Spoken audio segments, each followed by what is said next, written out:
हाथ में लाठी, सफेद कपड़े और धीमे कदम। किसे पता था कि यह बाबा साहेब का आखिरी सफर है? सुनो ध्यान से। उस दिन आखिर हुआ क्या था? 5 दिसंबर 1956 की ठंडी दिल्ली की सुबह थी।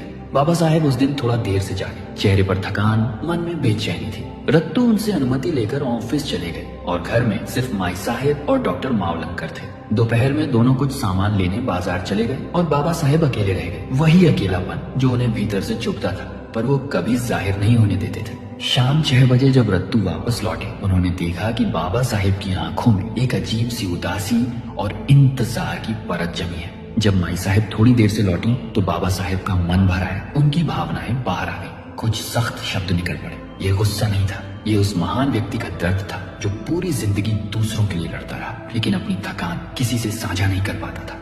माई साहब ने कुछ नहीं कहा। उन्होंने बस रत्तू से धीरे से कहा कि वे कृपया बाबा साहेब को शांत कराने की कोशिश करें। रत्तू ने बाबा साहेब का हाथ थामा और उन्हें सहारा दिया, जैसे कोई बुझती हुई रोशनी को फिर से संभाल ले। कुछ देर बाद बाबा साहेब शांत तो हुए, लेकिन उनकी आंखों में उतरता हुआ सन्नाटा और थकान दिन ढलने के साथ और गहरा होता जा रहा था।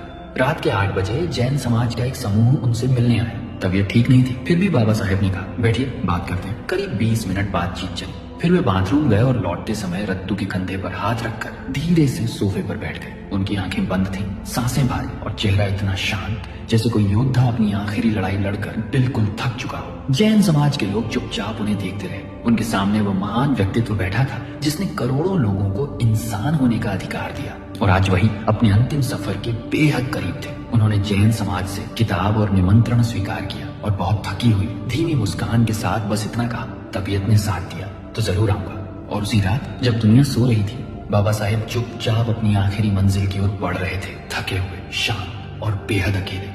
क्या आप जानना चाहते हैं उसी रात और 6 दिसंबर की सुबह बाबा साहेब के आखिरी पल कैसे बीते? जानने के लिए अभी फॉलो करें। जय भीम।